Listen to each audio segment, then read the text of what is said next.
Halo semuanya, selamat datang di materi. Halo semuanya, selamat datang di materi pembuatan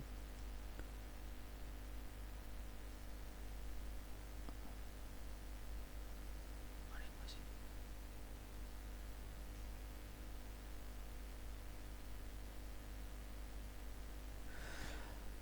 Halo semuanya, selamat datang di materi pembuatan animasi 3D menggunakan Blender.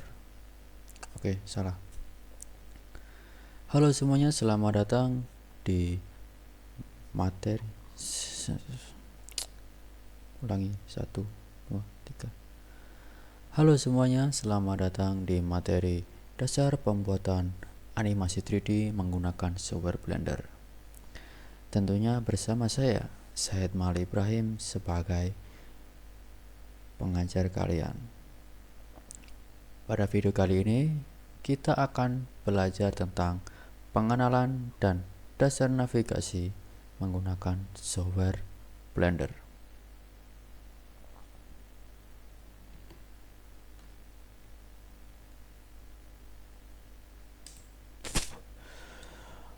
Untuk membuat sebuah animasi menggunakan software Blender, ada beberapa tahapan yang sangat penting untuk dikuasai.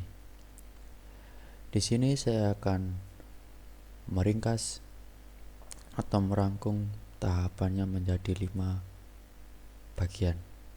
Yang pertama, kita harus menguasai tentang modeling.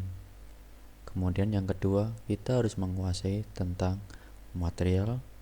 Kemudian yang ketiga, kita harus menguasai tentang lighting. Dan yang keempat, kita harus menguasai tentang animasi. Kemudian yang terakhir, yang kelima, kita harus menguasai tentang rendering. Minimal kita tahu dasarnya 5 tahap ini. Setelah kita memahami konsepnya atau tahu dasar dari 5 tahap ini, kita akan bisa membuat animasi dengan mudah. Oke, kalau begitu mungkin di sini saya akan melakukan pengenalan dan dasar navigasi dalam software Blender. Mari kita mulai. Baiklah, langkah pertama kita harus membuka software Blendernya terlebih dahulu. Kemudian, setelah membuka software Blender, kita akan memasuki tampilan seperti ini. Kita harus mengenal terlebih dahulu tampilannya terlebih dahulu ya. Tampilan pertama di sini akan muncul yang namanya splash screen. Splash screen di sini ada pemberitahuan versinya di sini 4.4.1. Ini versi yang saya gunakan. Kemudian di sini ada new file. Jadi kita akan membuat general, 2D animation, sculpting, VFX atau video editing. Kita bisa milih. Kemudian di sini ada open untuk membuka hasil karya yang sudah pernah dibuat. Ini recovery. Kemudian di sini ada reasonnya. Di sini juga ada donate dan what is new. Kalau ingin tahu informasi tentang Blender bisa klik ini.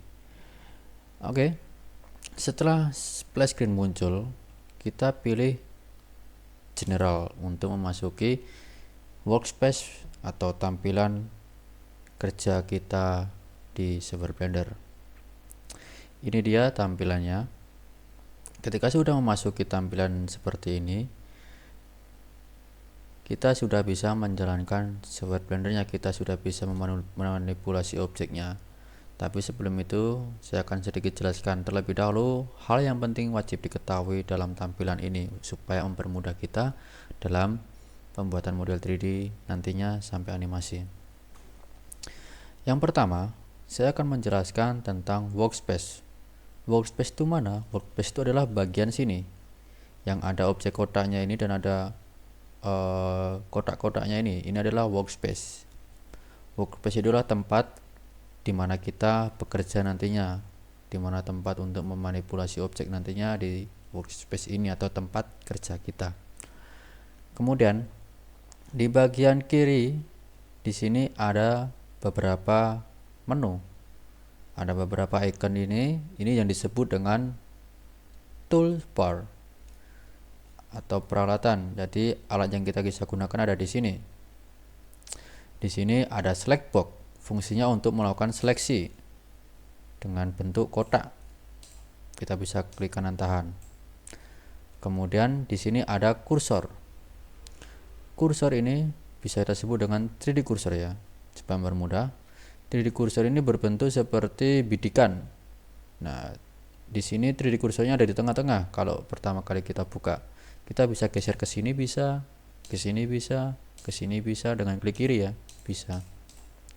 Fungsinya 3D kursor ini adalah untuk menempatkan objek yang akan muncul nantinya di mana gitu. Ketika 3D kursor di sini, nanti objeknya bisa muncul di sini. Kalau ingin mengembalikannya ke normal, kita tekan Shift S, kemudian kursor toward origin. Sudah kembali. Kemudian di bawahnya di sini ada toolbar, di sini ada move.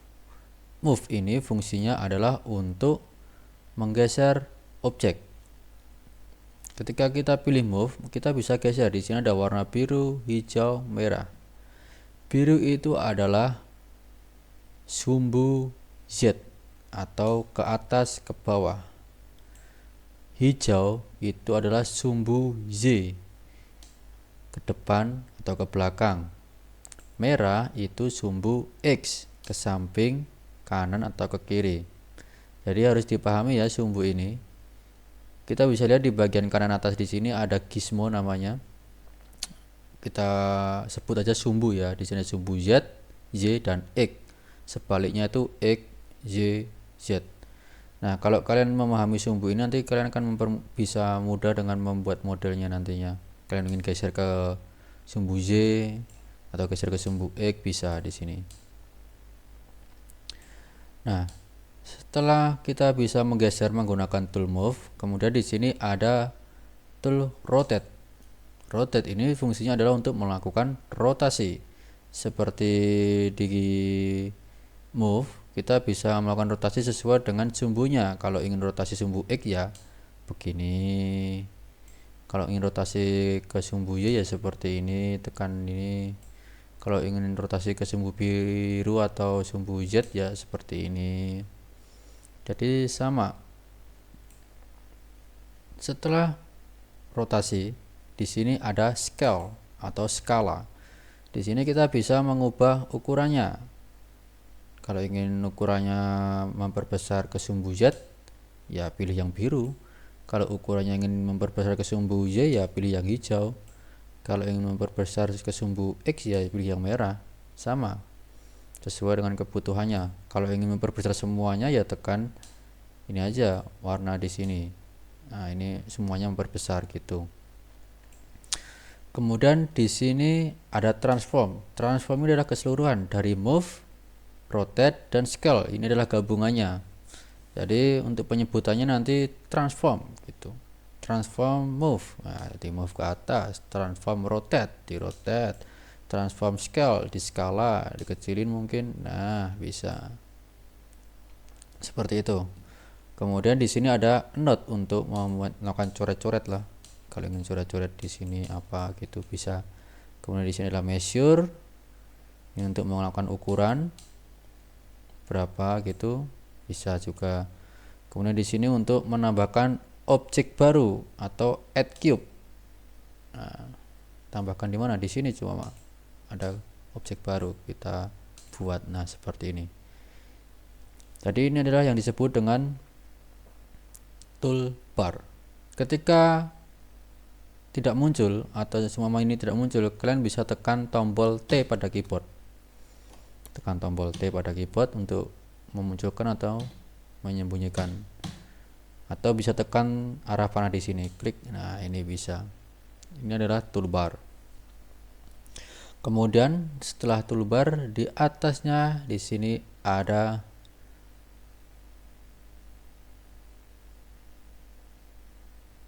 top bar. Di top bar ini di sini itu ada editor tab. Jadi kita bisa milih editornya nanti mau 3D viewport, image editor atau dan sebagainya kita bisa pilih. Kalau ingin melakukan editing ya di 3D viewport. atau di sininya, di workspace-nya gitu. Kemudian di sini ada namanya interaction mode. Kita bisa melakukan interaksi modenya menggunakan object mode, edit mode, sculpt mode, vertex, wake, dan tekstur. Di sini ada menu top bar-nya, di sini ada view, select, add, object. Nah, yang paling penting nanti di add ini untuk menambahkan objek, sama halnya di toolbar tadi. Bisa juga di sini. Di menu top bar di sini ada objek, kita bisa pilih mau objek apa, nambahkannya di sini. Kemudian di tengah di sini ada transformation orientation. Nah, kita bisa mengatur transformasinya mau lokal, global, dan sebagainya. Kemudian di sini ada transform pivot point. Pivot point itu mana? Pivot point itu ada di bagian tengah kuning kecil ini. Jadi kalau kita pilih objeknya ini, kemudian ada titik kuning. Nah, ini adalah pivot point. Pivot pointnya kita bisa ganti gitu, mau di pivot. Nah, ketika kita udah ganti 3D pivot, nanti titik poin kuning ini udah berada diganti menjadi 3D pivot gitu di tengah-tengah ini, atau 3D kursornya ini tadi. Kalau kita rotasi maka akan rotasi di sini, tengah-tengahnya di sini karena pivotnya di sini.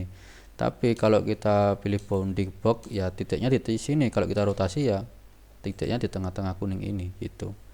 Itu bisa disesuaikan nantinya. Di sini kemudian ada snap. Snap ini fungsinya untuk menggeser secara bertahap gitu. Jadi tidak langsung lurus. Kalau kita nonaktifkan, geser akan halus seperti ini. Kalau kita menggunakan snap akan terpotong-potong. Aktifkan dulu. Nah gini, kepotong-kepotong. Kita nonaktifkan dulu. Snappingnya, pengaturannya di sini bisa disetting nantinya. Kemudian di sini ada namanya proportional editing object. Ini untuk melakukan editing nantinya supaya proporsional gitu. Seumpama saya ingin melakukan skala dua-duanya, ya kita bisa gunakan proporsional ini, kita perbesar. Nah, yang ada di lingkaran itu bisa ke skala semua. Ini namanya proportional object, kita nonaktifkan lagi aja. Kemudian di sini ada selectability dan visibility. Kalau ingin melakukan hidden mesh-nya bisa ditekan tombol mata ini. Nah, kemudian kalau ingin melakukan hidden atau unhide, kemudian di sampingnya di sini ada namanya show gizmo. Gizmo kan tadi ini atau sumbu, kita bisa matikan kalau tidak ingin kelihatan, itu kita bisa hidupkan. Kemudian di sini ada show overlay. Show overlay ini fungsinya ya ini untuk menampilkan perlengkapan di workspace-nya gitu. Seperti kotak-kotaknya ini, kemudian sumbunya merah, hijau, biru, itu bisa kita tampilkan di sini. Nah, bisa ditampilkan di sini. Bisa dinonaktifkan juga. Nah, kemudian di sampingnya di sini ada namanya toggle X-ray. Toggle X-ray ini fungsinya adalah untuk melihat objek kita transparan gitu, supaya bagian belakangnya kelihatan. Kalau kita lihat dari depan aja kan nggak kelihatan bagian belakangnya. Tanpa perlu memutar seperti ini, kita bisa lihat bagian belakangnya dengan cara toggle X-ray. Nah, udah kelihatan bagian belakangnya. Ini akan sangat penting sekali untuk modeling nantinya. Kemudian di sampingnya di sini ada viewport shading. Viewport shading itu ada 1, 2, 3, 4. Ada 4 model. Yang pertama ada viewport shading wireframe. Wireframe ini kelihatan barnya saja atau frame-nya saja, kelihatan garisnya saja, transparan gitu. Kemudian di sini ada solid, normalnya ya warnanya seperti ini, solid. Kemudian yang ketiga ada material preview. Material preview ini adalah fungsinya untuk melihat hasil warna kita. Materialnya ada di sini. Ketika nanti diwarnain akan kelihatan warnanya. Kalau di solid nggak kelihatan, kalau di material kelihatan. Kemudian ada render preview. Nanti viewport shading render preview ini fungsinya adalah menghasilkan view atau tampilan hasil akhirnya, hasil rendernya gitu, yang udah ada cahayanya juga. Itu menggunakan render preview. Jadi sebelum kita render nantinya kita bisa cek dulu di render preview ini, di viewport shading render preview. Tapi biasanya ini berat, jadi kalau mau melakukan modeling ya di shading aja. Kalau ingin melihat warnanya di sini di material gitu, seperti itu. Nah, kita bisa setting-setting dan dikembangkan lagi seperti tadi. Di bawahnya ada lagi gizmo, kemudian di bawahnya lagi ini ada icon-icon ini adalah zoom in atau zoom out. Nah, kita bisa zoom in, zoom out dengan cara klik kiri tahan. Nah, geser aja nanti akan zoom in atau zoom out sesuai. Kemudian di sini ada snap atau move tampilannya, kita geser ke sini seperti zoom in zoom out, kita bisa tahan, geser-geser gitu. Kemudian ini gambar kamera ini adalah masuk ke mode kamera. Nah, ini masuk ke mode kamera. Kemudian di sini ada switch atau peralihan dari ortografik ke perspektif. Kalau perspektif itu ya kita lihat sesuai dengan pandangan kita. Kalau ortografik itu ya seperti ini, kelihatan kayak 2 dimensi gitu. Kalau kita lihat dari view depan kelihatan kayak 2 dimensi. Kalau kita menjadikan perspektif ya jadi seperti 3 dimensi. Jadi panjang gitu belakangnya. Kalau modeling ya kita gunakan perspektif atau ortografik, itu bisa disesuaikan nantinya gitu. Nah, itu adalah di top menu barnya ya. Kemudian di atasnya di sini adalah main menu. Nah, di main menu ini ada namanya Blender. Ini kita bisa klik, kita bisa masuk ke splash screen lagi nantinya di sini. Kemudian di sini ada file, kalau ingin melakukan new object, membuat objek baru atau open, save juga di sini. Kemudian ingin melakukan import, export juga di file ini, quit juga di sini. Kemudian di sini ada edit untuk melakukan undo story dan melakukan pengaturan lainnya sebagainya ada di sini. Kemudian ada menu render. Nah, kita bisa melakukan render image nanti di sini. Render kemudian render image untuk melakukan render. Kemudian ada render animation kalau ingin melakukan render animasi nantinya. Di sini ada Windows untuk menambahkan Windows baru kalau ingin. Untuk menampilkan status barnya di bawah, aktifkan saja status bar biar kelihatan. Kemudian di sini adalah help, kalau ingin bingung tanya-tanya bisa lihat di website resminya. Di sini ada manualnya, ada tutorial dan sebagainya, tapi bahasa Inggris ya gitu. Oke, selanjutnya setelah main menu di sini ada workspace menu. Jadi ada layout itu ya untuk melakukan modeling. Layout pertamanya, workspace pertama layout. Kemudian dalam modeling ya ini fokusnya untuk modeling aja nantinya, masuk ke workspace modeling. Kemudian di sini ada workspace sculpting untuk melakukan sculpting atau pemahatan gitu. Kita bisa pahat di sini nantinya gitu.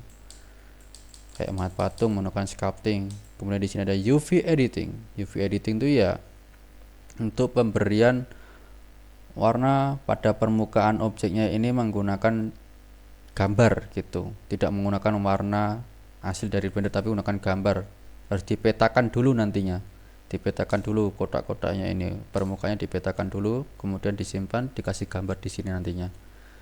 Nah, di sini kemudian masuk ke texture paint. Texture paint ini fungsinya untuk memberikan tekstur, untuk memberikan warna tekstur nantinya ketika menggunakan material tekstur. Nanti bisa diwarnai di sini sesuai dengan keinginan kita. Kemudian di sini adalah shading untuk memberikan warna material atau memberikan objek ini warna gitu. Jadi masuk ke material ini, material shading. Pilih objeknya, kemudian new, kasih nama apa? Warna gitu. Base color. Nah, kita kasih warna merah. Oke. Seperti itu. Ini workspace-nya, ini node editor namanya. Kemudian di sini ada animasi untuk melakukan animasi nantinya. Kemudian di sini ada render, hasil rendernya nanti akan muncul di sini. Ini compositing kalau ingin melakukan composite. Kemudian di sini ada geometry node kalau ingin membuat geometri sendiri menggunakan kode. Python pakainya nanti ya. Ini geometri aja sih untuk melakukan node menggabungkan nanti. Kemudian di sini ada scripting, kita bisa buat script. Kita ingin memunculkan objek menggunakan script juga bisa, tapi bahasanya pakai Python gitu. Kalau membuat modeling ya kita bisa menggunakan model ini atau layout. Saya sering menggunakan layout saja, menggunakan layout ini saja. Itu. Kemudian di bagian sini, di sini tuh ada scene-nya. Scene-nya ada scene berapa, bisa kita tambahkan atau tidak nanti di sini. Di sini ada view layer-nya. Ingin menambahkan layer baru. Ini jarang sekali dipakai sih. Kemudian di bawahnya di sini ada namanya outliner. Outliner ini fungsinya adalah untuk memperlihatkan data objek yang ada di workspace. Jadi semua objek yang ada di sini tuh datanya tertampil di sini. Di sini karena di workspace ini kan di layar kerja kita kan ada kamera, ada lighting, ada cube. Itu muncul di sini. Di kamera ini ada ini. Ini kita bisa sembunyikan. Nah, kita bisa hidden dengan klik mata ini ya. Kalau matanya nyala ya berarti akan nyala, ya akan ada gitu. Kalau matanya menghilang ya hilang objeknya. Hilang ini bukan dihapus ya, tapi terhide atau tersembunyi gitu. Kita bisa aktifkan lagi. Nah, itu semua di sini kok nggak ada, tapi di sini ada. Nah, ini terhide namanya. Kita bisa unhide gitu. Oke, ini ada outliner, ini ada fungsinya untuk melihat data objeknya ada apa aja di sini. Kita bisa atur di sini nantinya. Kita bisa ganti nama, klik 2 kali. Ini kotak. Nah, bisa. Kemudian di bawahnya, di bagian sini itu disebut dengan panel properties. Panel properties fungsinya adalah untuk melakukan setting-setting pada objek kita nantinya. Mau setting render, bisa di sini ada mesinnya, pilih apa nanti mesinnya bisa. Kemudian di sini ada output, hasilnya nanti mau jadi apa, mau jadi gambar atau jadi video itu bisa, ukurannya, resolusinya bisa diatur di sini. Mau render berapa persen juga bisa, FPS-nya juga bisa disetting, start frame style bisa disetting juga. Ini untuk animasinya bisa disetting juga, penyimpanannya di mana bisa disetting juga di sini. Kemudian di sini ada view layer untuk menampilkan data-datanya. Kalau ingin ditampilkan centang aja, like dan sebagainya bisa diaktifkan. Kemudian di sini scene pertama ini ada apa aja, ini bisa disetting, kita bisa mengubahnya. Sama unit ini kita ganti lengthnya, mungkin dari meter menjadi sentimeter itu bisa. Buat aja normal meter aja.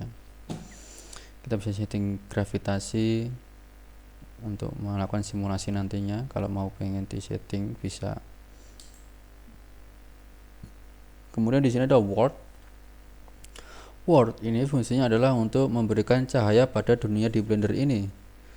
Ketika kita melakukan render, masuk ke render, kemudian semua belum ada cahaya lampunya, ini sudah ada cahayanya, tapi cahaya dunia kita bisa setting mau 5000. Nah, ini sudah menyala, udah ada cahaya dari blendernya. Nah, kita bisa setting di sini. Tapi normalnya ya kita buat strengthnya, kekuatannya 1 aja. Ini normal aja segini. Nah, nanti dikasih lighting biasa aja, seperti itu. Kemudian di sini setelah word, di sini ada collection. Nah, collection itu ya yang ada di dalam data objek di outliner tadi, kita bisa setting di sini. Kemudian di sini ada objek itu ya pengaturan objek yang kita seleksi. Yang kita seleksi adalah objek kotak. Pengaturnya di sini kita mau geser bisa pakai angka, di sini juga bisa, rotasi di sini juga bisa. Kalau mau ingin menggunakan angka, kita bisa melakukan relasinya. Semua objek ini, kotak ini relasi sama ini. Jadi nanti ketika kita relasi sama ini, kemudian ini saya gerakkan, objek kotak akan ikut karena dia relasi sama objek yang merah ini. Gitu. Kalau ingin dihapus jadi X aja gitu. Tuh, kemudian di sini ada modifier. Modifier itu adalah tambahannya. untuk menambahkan tools ya. Di sini kita bisa berikan apa, seumpama kita ingin menghaluskan objek kotak itu ya, kita pilih modifier generate subdivision surface. Nah, jadi halus, jadi bulat gitu. Nah, ini nanti bisa dipelajari lebih detail lagi ketika nanti praktek ya. Ini modifier ini sangat penting sekali nanti untuk memanipulasi objek. Kalau kita manual kan akan lama, jadi kita bisa ada tambahannya menggunakan modifier ini, diedit, generate, deform dan sebagainya. Kemudian di sini ada particle. Particle itu untuk menambahkan objek yang banyak gitu, atau kita bisa objek random seperti pohon, rambut dan sebagainya, kita gunakan particle ini. Dan ini akan cukup berat gitu kalau menggunakan particle biasanya.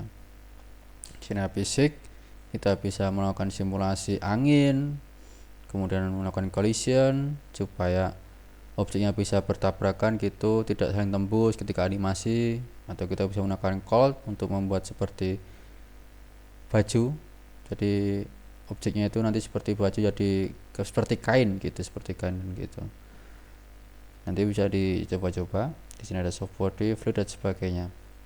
Ini adalah untuk simulasi aja.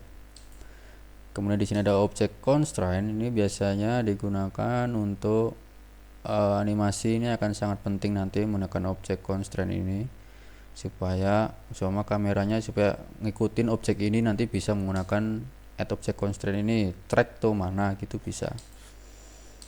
Kemudian di bawahnya di sini ada namanya data object.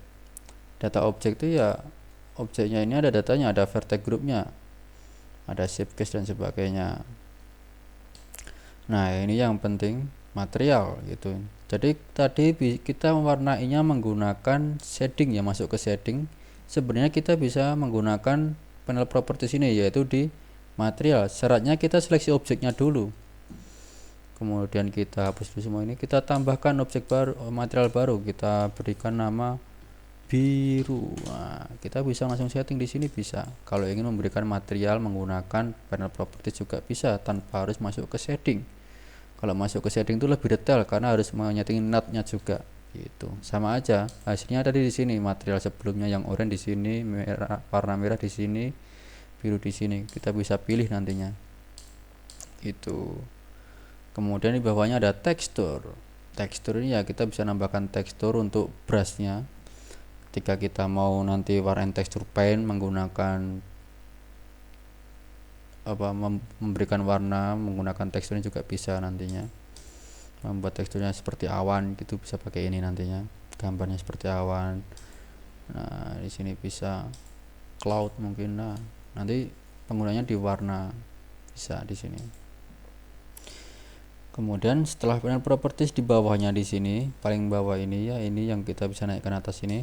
Ini yang disebut dengan timeline. Ini fungsinya untuk menggerakkan objek atau memberikan gerakan, rekaman gerakan. Seumpama di frame 1, ini adalah animasi ya, frame 1 kita berikan keyframe dulu. Keyframe itu kuning-kuning ini, kita berikan keyframe, kemudian kita geser seperti ini, kita berikan keyframe lagi. Jadi tadi di frame 0, frame 1 itu posisinya di sini, frame 10 posisinya di sini. Jadi nanti kalau kita gerakkan dia akan bergerak. Set. Nah, ini adalah membuat animasi, fungsinya di sini nantinya. Kita bisa menggunakan workspace animation atau langsung di sini juga bisa. Kita bisa apply, itu bisa. Kita bisa atur frame-nya ada berapa. Nanti teman-teman semua harus memahami tentang FPS, kebutuhan waktunya berapa untuk melakukan animasi itu. Jadi setting di sini nantinya. Biasanya itu 24 fps untuk digunakan animasi paling normal itu 24 fps. Maksudnya 24 fps itu adalah ketika kita membuat gerakan 24 di sini semua. Nah, ini 24. Saya sampai n-nya 24 ganti 24. Nah, ini yang keyframe terakhir ini kita kasih 24. Nah, gerakan ini sampai sini itu 1 detik karena 24 fps yang kita gunakan di setting di sini tadi di output. Nah, ini 24 fps frame rate-nya. Jadi ketika frame-nya sampai 0 sampai 24 itu ya 1 detik. Kalau 30 fps ya Ini belum nyampe 1 detik, harus sampai 30 ini baru 1 detik. Itu yang disebut dengan FPS. Gambaran dasarnya seperti itu. Jadi nanti teman-teman harus memahami tentang waktu timing di animasi ini, di timeline ini. Seperti itu. Kemudian di bawahnya di sini ada yang disebut dengan bottom bar. Bottom bar ini ya isinya ya ini informasi-informasi aja, collection dan sebagainya bisa di sini.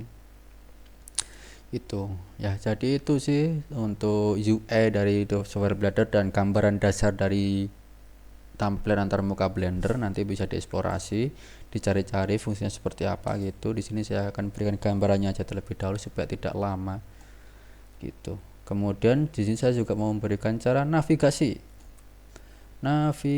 ya, kita akan melakukan navigasi. Yang saya akan kenalkan di sini yang pertama adalah melakukan rotasi view atau memutar tampilan dengan cara klik middle mouse atau tengah-tengah mouse, tahan. Ini untuk melakukan rotasi view kita. Kemudian untuk memperbesar memperkecil kita bisa menggunakan scroll mouse, di scroll aja mouse-nya. Nah, kemudian kalau ingin melakukan seleksi kita bisa tekan klik kiri, klik kanan untuk masuk ke menu objek gitu. Kita bisa shade smooth untuk memperhalus, shade flat untuk flat lagi gitu. Bisa kita convert menjadi mesh ataupun sebagainya. Kita bisa mirror dan sebagainya. Di sini copy paste juga bisa dan klik kanan. Kalau untuk seleksi klik kiri ya, klik kiri gitu. Kemudian untuk seleksi lebih dari satu, saya ingin seleksi ini sama ini, objek biru sama objek merah yang saya seleksi ya, tekan shift tahan pada keyboard, klik gitu. Klik pertama dulu, shift tahan, klik. Nah ini dua-duanya terseleksi. Tandanya terseleksi itu ada warna oranye seperti ini. Selama template temanya tidak diubah, warnanya akan sama seperti video ini itu. Nah ini seleksi. Kalau ingin seleksi lebih dari satu, tekan tahan shift. Nah bisa gitu. Kita bisa lihat di sini. Nah kalau warnanya biru ini keseleksi ya, di outliner ini tahan shift. Nah ini dua-duanya keseleksi, cube sama kotak terseleksi semua gitu. Kemudian cara menghapus yaitu dengan cara klik objeknya, kemudian tekan X, pilih delete. Itulah cara menghapus objek. Lalu di sini saya juga akan memberikan tips kepada kalian semua. Kalau ingin melakukan modeling Blender menggunakan software Blender, itu saya sarankan biasakan menggunakan keyboard atau shortcut. Jadi tadi kita sudah mempelajarinya menggunakan tools di toolbar di sini ya. Kita bisa melakukan transform itu tanpa toolbar ini. Toolbar saya sembunyikan. Nah, kita bisa melakukan transform dengan cara saya ingin geser ya, tekan huruf G pada keyboard. Ini geser. Saya ingin melakukan rotasi, tekan huruf R. Rotasi. Saya ingin melakukan skala ya, tekan huruf S. Simple ya, diingat-ingat. Jadi huruf G untuk geser, R untuk rotasi, S untuk skala itu. Jadi grab, rotate, scale itu. Dan saya sarankan untuk teman-teman semua yang baru belajar, pahami sumbu tadi yang saya bilang. Ketika saya ingin menggerakkan objek itu dari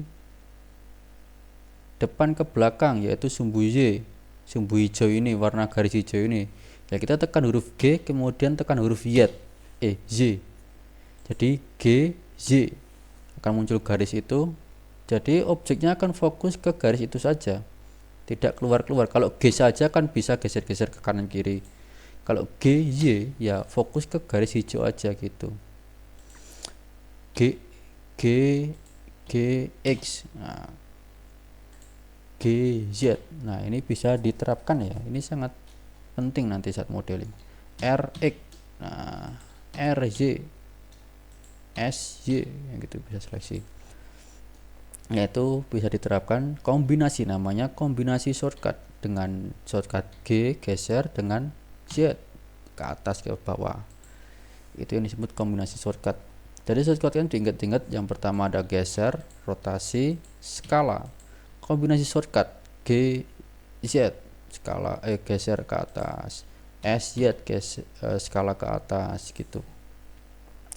Itu harus diingat-ingat, shortcutnya harus dipahami betul-betul.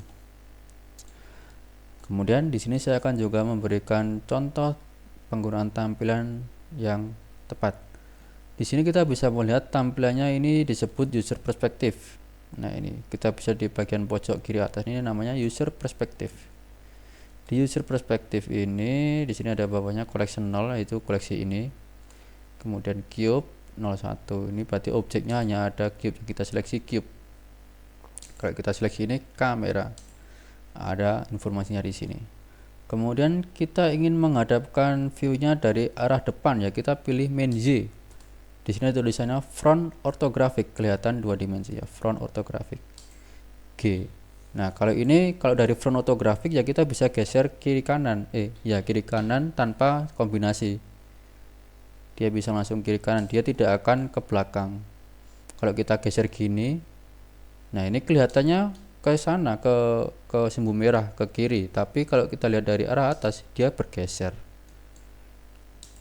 Jadi dari front orthographic tekan min Y, GX umpama GY posisikan di sini.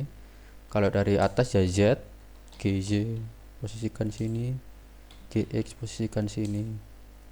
Kemudian dari arah kiri GZ, nah gini bisa. Oke, nah seperti ini udah pas di tengah. Bisa aja diklik-klik aja, ini pilih ini view mana. Bisa dilihat di sini bottom berarti bawah. Kalau membuat objek itu ya dari front, dari depan ya, dari depan gitu. Lalu ada satu lagi tips, kita bisa membagi layar ini menjadi 4 dengan cara Ctrl Alt key. Ini namanya quad view ya. Kita bisa lihat di sini viewport, bukan area. Nah ini toggle quad view, Ctrl Alt key. Di bagian kanan ini bisa kita perspektifkan, bagian kiri atas ini ya ini top orthographic aja, kemudian di bagian kiri ini front orthographic aja atau dari depan. Kalau bagian kanan bawah ini right orthographic aja, bagian kanan saja. Kita bisa menggunakan 4 view ini gitu kalau ingin melihat dari skala view, karena kan buat objek 3D itu pasti lihatnya dari skala view, tidak hanya dari satu view saja. Untuk mengembalikannya lagi Ctrl Alt key lagi gitu. Nah, jadi seperti itu ya untuk pengenalan tampilan Blender dan sedikit informasi tentang tampilannya ya. Dan tambah-tambah navigasinya juga saya jelaskan sedikit-sedikit gitu. Nanti bertahap kita akan lanjut lagi di pertemuan video berikutnya ya. Untuk video kali ini mungkin saya akhiri terlebih dahulu. Selamat mencoba, teruslah bereksplorasi, pasti kalian bisa menjadi mahir. Selamat mencoba. Sekian dari saya, wassalamualaikum warahmatullahi wabarakatuh. Terima kasih.